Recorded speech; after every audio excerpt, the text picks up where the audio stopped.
Kajian Tafsir Al-Quran Surat Al-Maidah ayat 69 tentang toleransi antar umat beragama bersama Kiai Haji Ahmad Mustafa Bisri.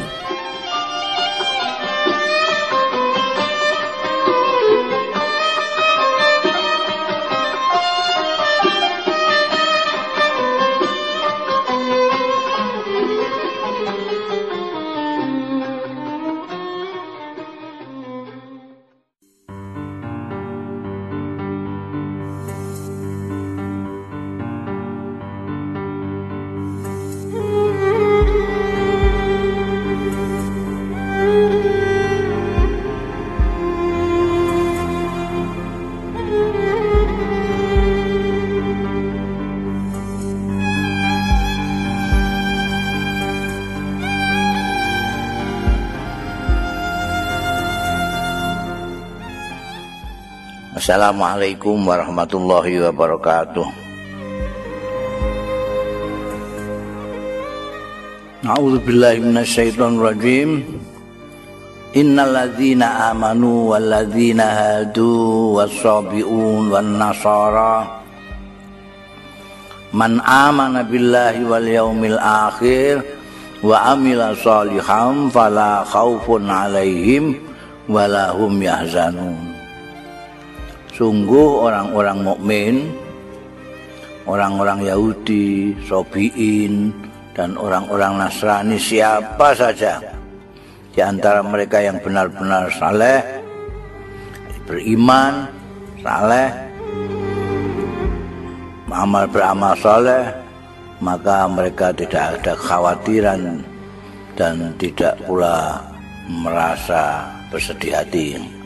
Itu jaminan dari Allah. Sebenarnya soal toleransi dalam kehidupan berbangsa dan beragama di Indonesia ini sejak lama sudah sangat baik. Nggak tahu kenapa akhir-akhir ini timbul pertanyaan-pertanyaan mengenai soal toleransi lagi. Jadi tentu ini bukan hanya persoalan satu orang, dua orang, satu kelompok, dua kelompok, tapi ini menyangkut bangsa kita yang selama ini dengan Pancasilanya, dengan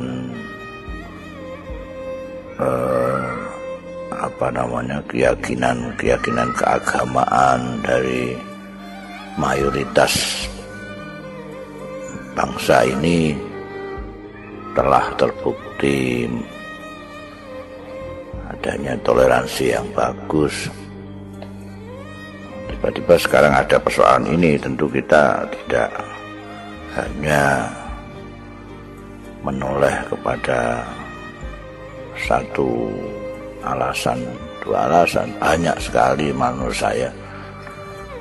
Bukan hanya persoalan soal keagamaan, tapi juga persoalan yang lain. Jadi, misalnya persoalan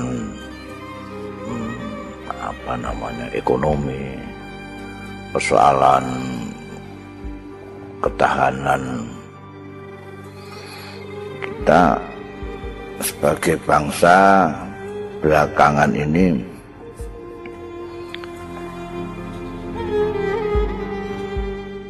terasa sekali bahwa apa yang selalu digembor-gemborkan tentang adanya kesenjangan sosial itu tidak kunjung terjembatani terus untuk tidak mengatakan semakin jenjang antara yang satu dengan yang lain, paling tidak ya tidak bergeraklah kondisi itu. Ini dari segi itu. Kemudian dari segi hukum kita lihat bagaimana hukum itu tidak ditegakkan sebagaimana seharusnya. Ini indikasinya hanya terus banyak orang yang main hakim sendiri. Kalau hakim penegak hukum itu betul-betul bertindak sebagaimana penegak hukum, saya kira orang tidak akan main hakim sendiri karena sudah ada penegak hukum yang bisa diandalkan, yang dipercaya. Kemudian dari segi politik, orang sudah tahu semua bahwa wajah perpolitikan itu semakin buruk dengan adanya politisi-politisi yang tidak cerdas, politisi-politisi yang hanya mengandalkan duit untuk mencapai kedudukannya, dan pola tingkahnya diketahui karena sekarang ini eranya era terbuka, era keterbukaan, sehingga kalau dulu anggota DPR bodoh itu nggak ada yang tahu, paling yang tahu ya kawan-kawannya aja, nggak pernah cerita itu karena bodoh nih. Jadi tapi sekarang ini era keterbukaan, bodohnya mereka itu ketahuan sekali. Kalau bodoh saja nggak masalah, tapi bahwa mereka ternyata mengkhianati rakyat yang mereka klaim, mereka mengatakan sebagai wakil-wakil rakyat, tapi apa aspirasi rakyat yang mereka bawa? Saya tidak bermaksud untuk menggeneralisir, tapi yang dilihat oleh masyarakat banyak justru yaitu anggota dewan, politisi-politisi yang kalau tidak korupsi ngomong ngawur, terus kelakuan yang sama sekali tidak pantas sama sekali, sebagai yang disebut-sebut anggota dewan yang terhormat itu. Kemudian ketahanan ideologis dalam tanda kutip kita, Pancasila itu memang mengalami perlakuan yang buruk pada zaman Orde Baru. Pancasila hanya untuk bahan pidato, itu pun hanya disingkat-singkat saja. Pancasila tidak pernah diuraikan. 32 tahun itu setiap pidatonya pejabat mulai dari presiden sampai lurah itu tidak ada yang tidak menyebut Pancasila. Tapi tidak ada satupun dari mereka, kalau kalian mau memperhatikan, tidak ada yang menjabarkan ketuhanan yang maha esa, kemanusiaan yang adil dan beradab, persatuan Indonesia, sehingga isi Pancasila yang mulia-mulia itu tidak masuk, tidak tersirat dalam pikiran, karena Pancasila tok yang diucap-ucapkan. Dan setiap penguasa selalu menggunakan Pancasila sebagai alat. Kita tahu dulu zaman Pak Harto, kalau tidak cocok dengan pemerintahnya, wah sudah anti Pancasila, tidak Pancasilais dan seterusnya. Nah akhirnya setelah 32 tahun ini berhenti, Pak Harto lengser, orang lalu terus antipati pada Pancasila yang sebenarnya tidak punya salah apa-apa. Sama dengan Islam itu. Islam itu sangat agung, sangat mulia, wong itu dari Allah. Jangankan Pancasila yang bikinan orang, yang Islam itu dari Allah, wahyu ilahi. Itu saja gara-gara kelakuannya segelintir orang-orang Islam yang tidak paham Islam itu bisa tercemari. Orang-orang di luar misalnya itu menganggap, yang tidak ngerti juga akan menganggap bahwa Islam itu buruk. Karena apa? Karena pelakuan buruk dari orang-orang muslimnya yang tidak paham itu.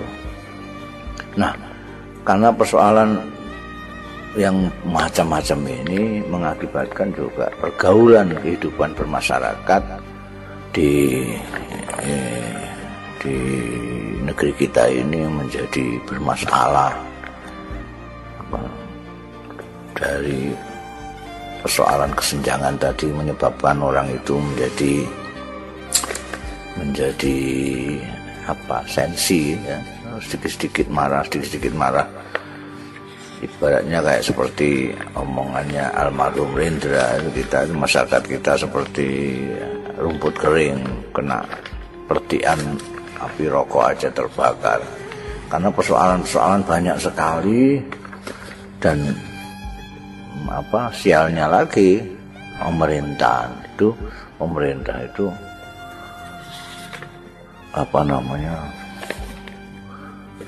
kurang tegas di dalam menegakkan itu apa yang diamanatkan oleh institusi. Sudah tahu bahwa kita mempunyai asas Pancasila, UUD 45, semua, apalagi kok presiden dan menteri-menterinya pasti tahu semua implikasinya itu di dalam kehidupan bermasyarakat.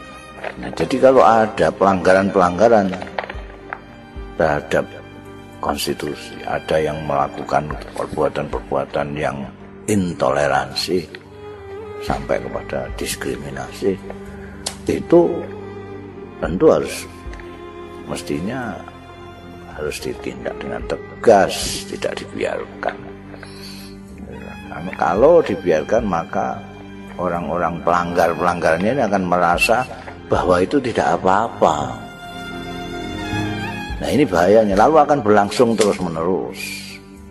Jadi kondisi yang seperti saya katakan tadi sudah sedemikian rupa, ini bisa agak dinetralisir kalau pemerintah mempunyai sikap yang tegas. Penegak hukum juga bersifat tegas. Mereka sendiri harus introspeksi. Kalau itu dilakukan, jadi intinya, kesimpulannya soal toleransi ini ada dua hal yang pokok. Yang pertama, pemerintah harus tegas berpegang kepada konstitusi. Semua yang melanggar harus ditindak dengan tegas. Kedua, tokoh-tokoh agama tidak boleh berhenti, harus terus-menerus menjelaskan kepada umatnya tentang agama yang benar.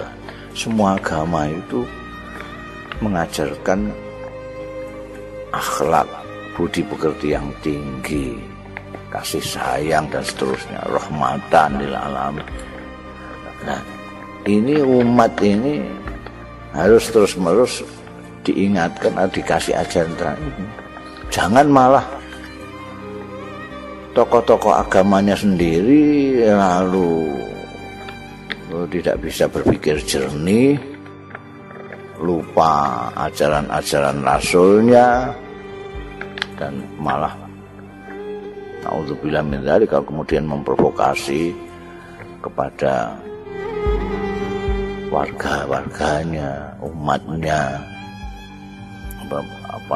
Kita harus ingat bahwa di luar sana, di luar negeri sudah terjadi pertumpahan-pertumpahan darah akibat adanya pergesekan-pergesekan keagamaan ini, dan itu tidak boleh, itu akan terjadi di Indonesia. Kita boleh mengimport daya budaya yang baik, yang datang dari luar, tapi budaya-budaya yang jelas terbukti buruk, berakibat fatal terhadap kehidupan bersama, itu betul-betul harus kita hindari. Dan itu, jadi intinya yang utama sekali ini kita harapkan untuk menangani persoalan toleransi ini, pertama adalah pemerintah, dukungan pemerintah yang kuat terhadap persoalan-persoalan ini. Kedua, pimpinan-pimpinan agama. Di sini ada yang namanya Majelis Ulama Indonesia. Itu ternyata yang diurusi itu malah label halal. Label halal. Nah, ini mestinya bisa kalau dikatakan MUI itu tempat kumpulnya organisasi-organisasi keagamaan. Mereka bisa kumpul, bicara sana, tidak justru mengeluarkan fatwa-fatwa yang merenggangkan, yang intoleransi, menyebabkan intoleransi. Jadi anggota-anggota MUI sendiri harus jangan sembarangan, pun pensiunan dimasukkan sebagai pengurus MUI, akhirnya nggak tahu mereka nggak tahu apakah agama ini menganjurkan toleransi atau melawan toleransi.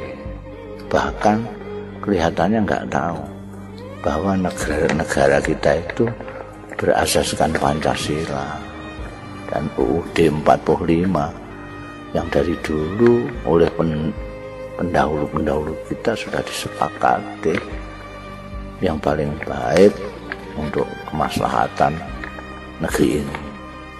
Ya, sekarang ada masukan-masukan ideologi dari luar, itu harus kita waspadai, seperti halnya budaya-budaya dari barat yang merusak moral, itu juga kita harus waspadai. Demikian pula apa yang dari luar yang merusak tatanan kehidupan bersama, pergaulan kehidupan keberagamaan yang sudah baik. Ini harus kita waspadai juga.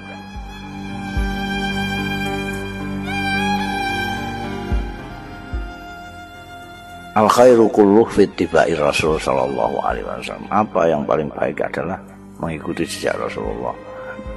Dalam persoalan berbangsa dan bernegara, kita bisa melihat tatanan Madinah ketika Rasulullah sallallahu alaihi wasallam memimpin. Bagaimana di sana?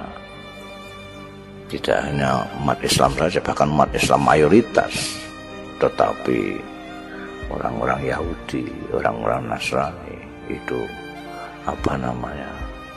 dilindungi hak-haknya, tidak semena-mena. Bahkan Rasulullah sampai bersabda, man adza zimmiyan faqad adzani, atau kama qala Rasulullah sallallahu alaihi wasallam. Siapa yang menyakiti orang-orang zimmi, bukan orang Islam, non Muslim yang zimmi, itu berarti menyakiti aku. Itu pembelaannya sudah sampai sedemikian. Kalau Anda melihat misalnya wasiqah, apa itu wasiqah itu apa? Semacam dokumen tentang deklarasi Madinah. Itu luar biasa. Bagaimana Rasulullah sallallahu alaihi wasallam menghargai, melindungi melindungi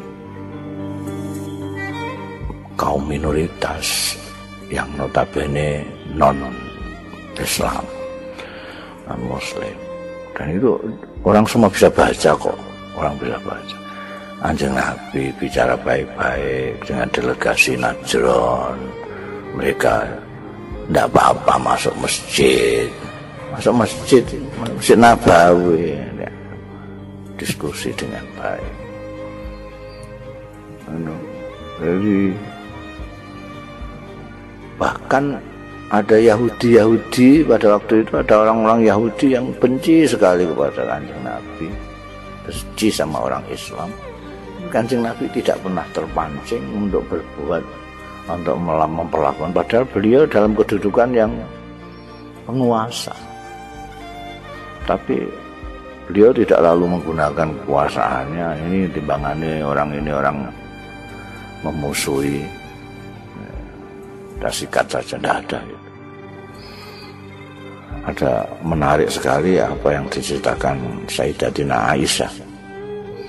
Sayyidatina Aisyah itu istri Kanjeng Rasul Sallallahu Alaihi Wasallam itu menceritakan bahwa ada orang-orang Yahudi yang datang menemui Kanjeng Nabi dan mengatakan Assalamualaikum. Tidak Assalamualaikum tapi Assalamualaikum. Kalau Assalamualaikum mendoakan keselamatan, tapi kalau Assam itu mendoakan kematian. Semoga tetap atas kamu. Kanjeng Nabi menjawab Waalaikum, itu aja. Siti Aisyah yang mendengar langsung Waalaikumsalam warahmatullahi wabarakatuh. Kamu juga, kalian juga, dan laknat Tuhan juga. Dan itu ternyata Rasulullah Sallallahu Alaihi Wasallam itu menegur istrinya Sayyidatina Aisyah, jangan berlebihan Siti Aisyah, kamu kok begitu. Loh, Rasulullah apa tidak mendengar apa kata mereka? Mereka tidak mengatakan Assalamualaikum, tapi saya mendengar dan saya sudah menjawab Waalaikum. Sudah cukup. Jadi sesuai ajaran yang diterima oleh Rasulullah SAW, wahyu ilahi. Jadi kalaupun harus membalas itu, membalas sepadan saja, tidak berlebih-lebihan. Justru memaafkan lebih baik, dan itu yang banyak dilakukan oleh Rasulullah SAW. Jadi pergaulan itu ini yang perlu dicontoh. Jadi sebagai pemerintah bersikap adil. Nah, sekali pemerintah itu tidak adil, maka akan terjadi masalah di dalam masyarakat. Jadi makanya saya selalu mengatakan pejabat, penguasa itu tidak usah banyak wiridan, asal mereka adil sudah bagus sekali. Dipayungi nanti di hari akhir. Karena implikasi daripada ketidakadilan itu sangat besar. Nah, toleransi yang terjadi pada zaman Rasulullah, zaman Khulafaur Rasyidin ini karena adanya keadilan, terutama didukung oleh keadilannya pemerintah. Pemerintah adil, jadi kondusif sekali untuk hidup toleran itu.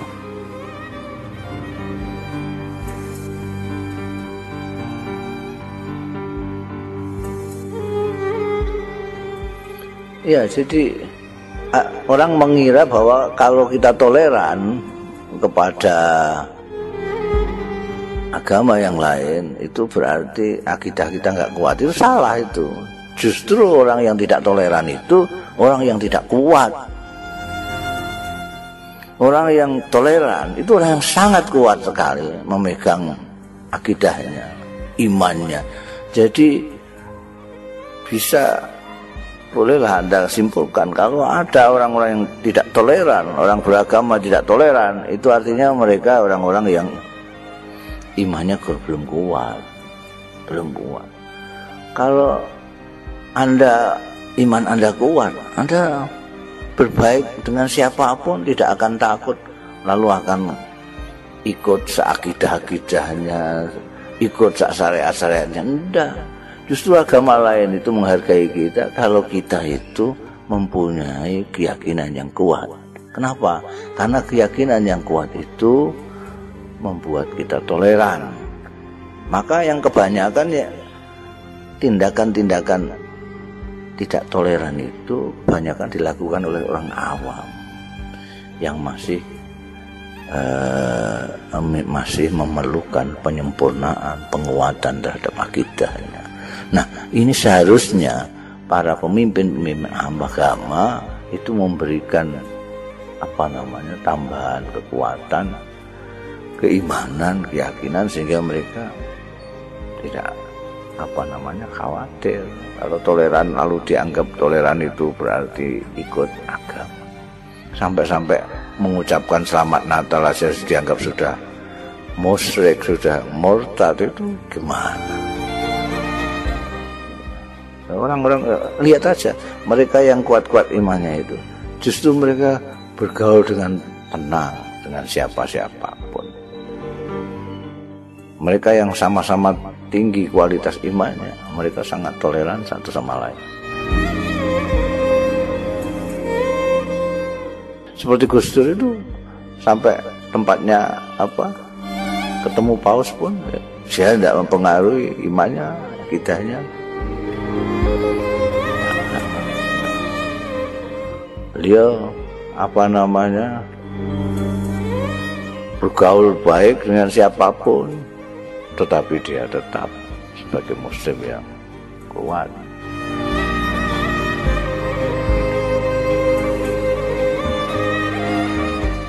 Nah, masyarakat ini harus perlu tahu pertama bahwa kita ini hidup di Indonesia, bukan di Saudi Arabia. Itu beda.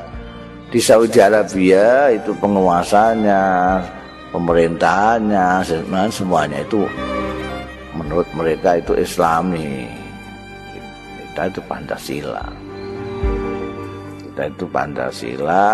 Kita itu hidup bersama-sama dengan berbagai macam etnis, berbagai agama, dan ini sudah kita ketahui sejak awal, diketahui oleh pendiri-pendiri negeri ini sejak awal. Karena itu mereka memutuskan, berkonsensus untuk menjadikan Pancasila inilah sebagai dasar.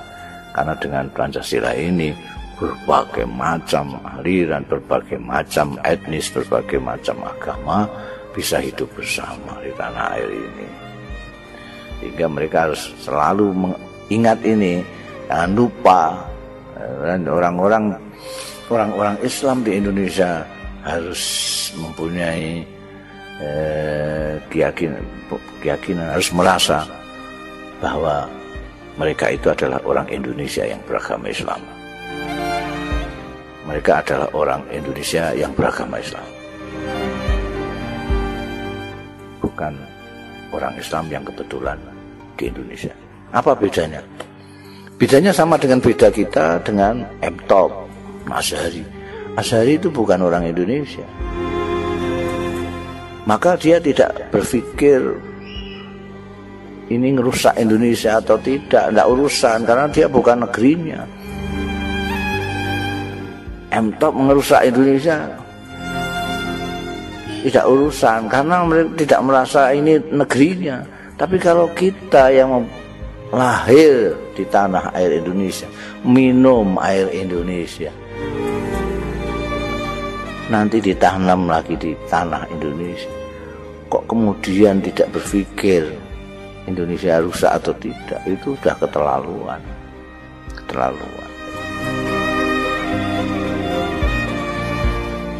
Demikian saya kira, kurang lebihnya mohon maaf. Wallahu yuwaffiquna ila ma fihi khairul Islam wal muslimin, khairu Indonesia wa Indonesiin, wa astaghfirullahal azim li wa lakum wal afu minkum. Wassalamualaikum warahmatullahi wabarakatuh.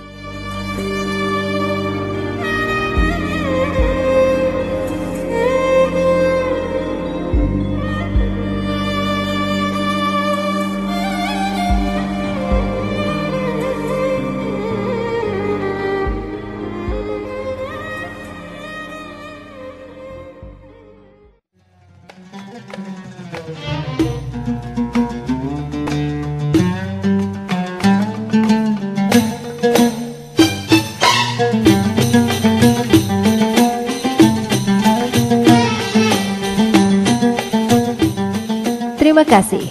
Anda telah mendengarkan kajian tafsir Al-Quran bersama Kiai Haji Ahmad Mustafa Bisri.